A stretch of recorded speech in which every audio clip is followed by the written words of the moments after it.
नमस्कार, मैं किशन कुमार सैनी और आप देख रहे हैं आपका अपना पसंदीदा channel happiness India. Happiness India में फिर हाजिर है देश समाज की बात लेके।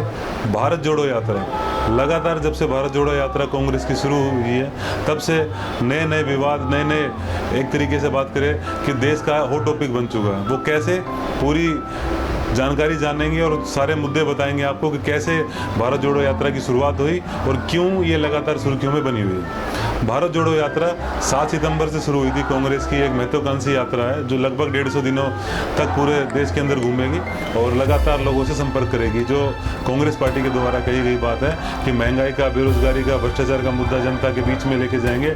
और जिस प्रकार से नफरत का माहौल लगातार भारत देश के अंदर फैल रहा है, हिंदू, मुसलमान, सिख, ईसाई और जातियों के नाम पर लगातार अलग अलग राज्यों में समाज में एक द्वेष फैला हुआ है, उन सभी को दूर करने का प्रयास करेंगे। कांग्रेस पार्टी का कहना है कि लगातार बीजेपी की शाखाएं मिलकर जिस प्रकार लोगों के बीच में भाई भाई से लड़ाने का काम कर रही हैं, उसको दूर करने के लिए यात्रा शुरू करेगी है। तो मुख्य रूप से जो यात्रा की अगुवाई कर रहे हैं वो राहुल गांधी हैं। लगातार पहले दिन से लेकर और उससे पहले भी लगातार उन्होंने भारत जोड़ो यात्रा के लिए बहुत ज़्यादा मेहनत की और संघर्ष किया, जिसको लेकर अब लगातार वे जनता के बीच में है। हाल ही में एक प्रेस कॉन्फ्रेंस में भारत जोड़ो यात्रा के बारे में बात करते हुए राहुल गांधी जी ने इसका जिक्र बिल्कुल साफ कर दिया था कि भारत जोड़ो यात्रा उनकी अगुवाई में नहीं हो रही है, वो इस यात्रा का एक हिस्सा है। हालांकि इस बात को कोई मानने वाला नहीं है, सभी ये मानते हैं कि भाई भारत जोड़ो यात्रा की अगुवाई राहुल गांधी कर रहे हैं और उन्हीं की रूपरेखा में, उन्हीं के मार्गदर्शन में ये यात्रा चल रही है।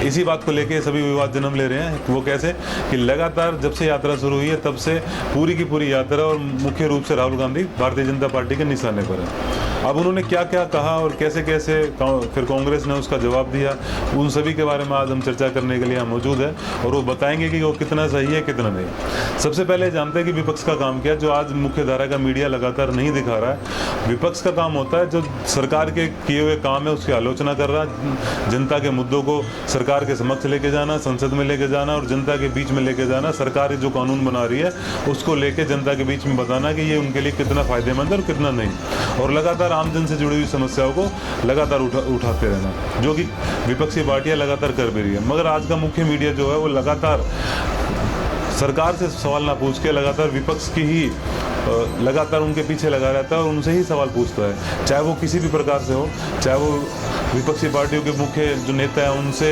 उनको लेकर कोई विवाद हो या कोई और भी किसी प्रकार की सरकारी एजेंसियों का इस्तेमाल कर सरकारी एजेंसियों के द्वारा की गई कोई कार्य प्रणाली को लेकर लगातार मुख्यधारा का मीडिया हमेशा विपक्ष पर हमलावर रहा है। पिछले कुछ सालों की बात करें तो हम, और हो अब वैसा ही रहा है जब से भारत जोड़ो यात्रा शुरू हुई है।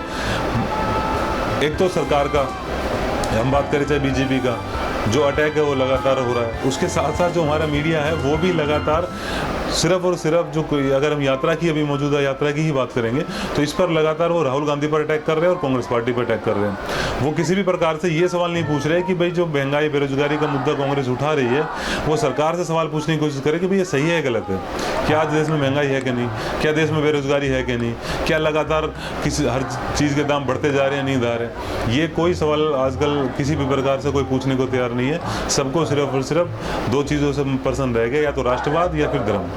तो ये मुझे नहीं लगता कि कोई भी हमारा देश का वासी अपने आप को राष्ट्रवादी नहीं कहेगा या वो अपने धर्म को मानने वाला अपने धर्म को सर्वश्रेष्ठ नहीं बताएगा। जो भी जिसमें बिलीव करता है वो सब अपने आप को अच्छे तरीके से मानते हैं और अच्छे तरीके से भारत देश के लिए काम कर रहे हैं। पर मुद्दा ये है कि क्यों अगर ये यात्रा निकाल रहे हैं तो यात्रा उनको निकालने दी नहीं जाए।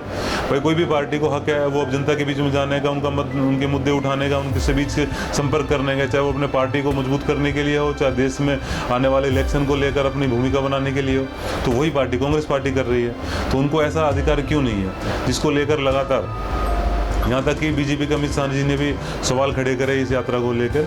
और जैसे ही बीजेपी का कोई भी प्रवक्ता या कोई भी नेता इस बात को लेकर आवाज़ उठाता है तो मीडिया को बड़ा एक तरीके से कहें तो हमें कंटेंट मिल जाता है और लगातार उसी बात को पूरे दिन चलाते रहते हैं। तो हाल फिलहाल में सबसे पहला जो बीजेपी की तरफ से मुद्दा उठाया गया और राहुल गांधी ने एक टी शर्ट पहनी थी जिसको लेकर उन्होंने अपने नेशनल पेज से शेयर किया और कहा कि सबसे महंगी टी शर्ट पहनी हुई है तो ये कैसे महंगाई के सपोर्टर हो गए। जिसके बाद लगातार हुआ जैसे ही उन्होंने टी शर्ट शेयर की वो बीजेपी के लिए उल्टा पड़ गया और वो बैकफायर उन्हीं को कर गया। वो कैसे, उन्होंने वो एक टी शर्ट शेयर करी तो कांग्रेस ने लगातार इस बात को मांग शुरू कर दी कि जो भी बीजेपी के नेता है और जो भारत देश के प्रधानमंत्री हैं, बीजेपी के सबसे बड़े लीडर हैं नरेंद्र मोदी जी, उन्होंने जो सूट पहना था, उन्होंने जो चश्मा पहना था, उन्होंने जो घड़ी पहनी थी, वो कितने रुपए की और वो कहाँ से आई, किसके पैसे से आई। और लगातार अमित शाह को लेकर भी उन्होंने सवाल खड़े करे कि अमित शाह के वेशभूषा, अमित शाह के कपड़े, अमित शाह का चश्मा, अमित शाह का जो घड़ी की बात करें और वो और भी कुछ कई सारी चीज़ों के दाम के साथ उन्होंने फ़ोटो शेयर करनी शुरू कर दी।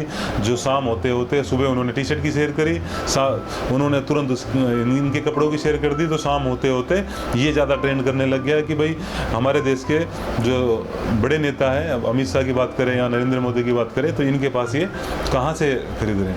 तो वो उल्टा इन्हीं के ऊपर मुश्किल भरा सबब पड़ गया।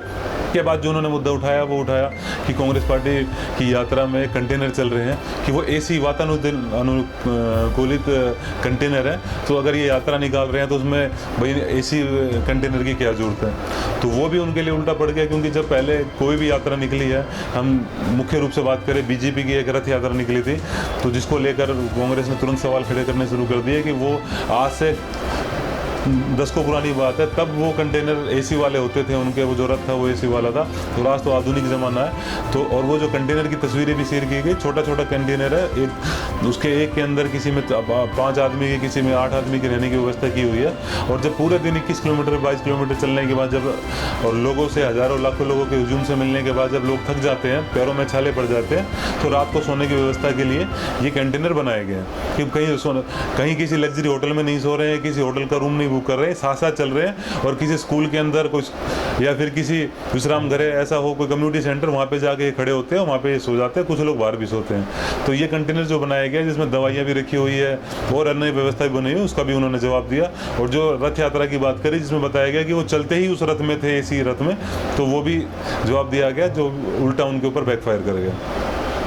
अब लेटेस्ट में एक और नया मुद्दा निकल के आया है कि कांग्रेस ने एक निक्कर की फोटो शेयर कर दी, जलती हुई निक्कर की, नीचे से थोड़ी सी आग लगा के, और कहा कि भाई 145 दिन बाद ये नफरत जो फैली हुई है उसको हम ख़त्म कर देंगे। तो उस फोटो को शेयर करने का जो उनका औचित्य था, जो मतलब था, उन्होंने जो बताया, उनका कहना था कि जिस प्रकार से आरएसएस और बीजेपी ने देश के अंदर लगातार एक धर्म का माहौल बना के, एक दूसरे को लड़ाई में झोंक के, नफरत फैलाने से जो आग लगाई हुई है देशवासियों के अंदर, समाज के अंदर, उसको दूर करने का प्रयास करेंगे और नफरत खत्म होगी और प्यार आएगा।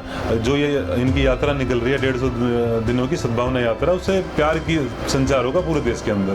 तो उन्होंने कहा कि हमारा औचित्य ये है, ये भाव है। मगर उस निक्कर को लेकर बीजेपी आक्रामक हो गई और उन्होंने कहा कि जो ये निक्कर है, ये उन्होंने खास तौर पर बीजेपी और आरएसएस के लिए प्रयोग की गई है, और आरएसएस और बीजेपी को टारगेट करने के लिए कांग्रेस ने ये निक्कर का प्रयोग किया है। उसमें आग लगाने की बात कही कि उन्होंने कहा कि कांग्रेस तो देश में आग लगाना चाहती है, तो अपने पोस्टरों में आग लगा रही है और पूरे देश के अंदर लगातार आग लगाएगी। तो ये बात बीजेपी की तरफ से कही गई। उसको लेकर अब लगातार ये विवाद अभी थमा नहीं है, आज तक भी विवाद बना हुआ है। इधर से भी सफाई आ रही है, उधर से भी सफाई। तो कोई कह रहा है कि हम आग लगा देंगे, कोई कह रहा है कि आग बुझा देंगे।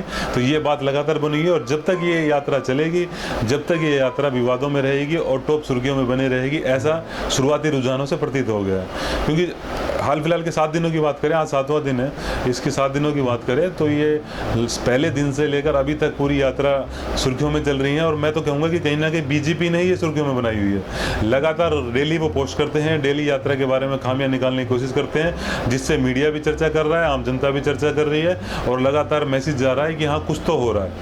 तो ये मुझे लगता है कि बैठे बैठाए खुद बीजेपी अपनी तरफ से कांग्रेस का प्रचार कर रही है कि हाँ उन्होंने एक तरीके से यात्रा निकाली हुई है और जनता के बीच में जा रहे हैं।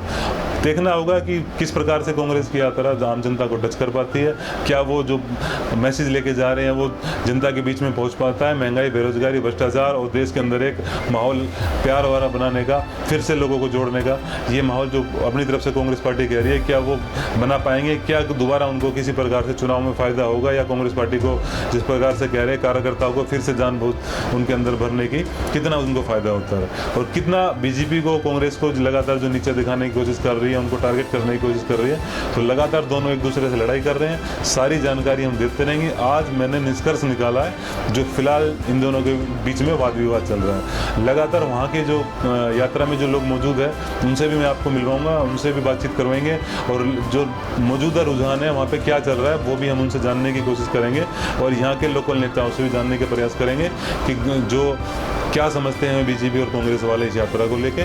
तो उसके लिए आपको करना क्या पड़ेगा, हमारे हैप्पीनेस इंडिया को लगातार देखना पड़ेगा, वॉच करते रहें। और जो नए अभी तक जुड़े नहीं हैं, अभी देख रहे हैं मेरे साथी, वो हमारे चैनल को सब्सक्राइब करें, लाइक करें, शेयर करें। लगातार ज़्यादा से ज़्यादा लोगों तक हमारे चैनल को, हमारी बातों को पहुंचाएं, क्योंकि हम वो लोग हैं जो हैप्पीनेस फैलाने का काम करते हैं, ना कि किसी प्रकार से किसी भी लोगों के बीच में एक तरीके कोई नफरत नहीं, किसी तरीके का कोई द्वेष नहीं, सिर्फ और सिर्फ अच्छी बात हमने आपके बीच में देश समाज में, देश के अंदर चलती हुई जो सामाजिक और जो राजनीतिक गतिविधि है उसके लेके आते हैं आप सभी के बीच में, वो आज हमने बताया। और भी जो लगातार की चर्चा रहेगी, देश की चर्चा रहेगी, वो आपके बीच में लेके आएंगे। देखते रहिए हैप्पीनेस इंडिया। जय हिंद।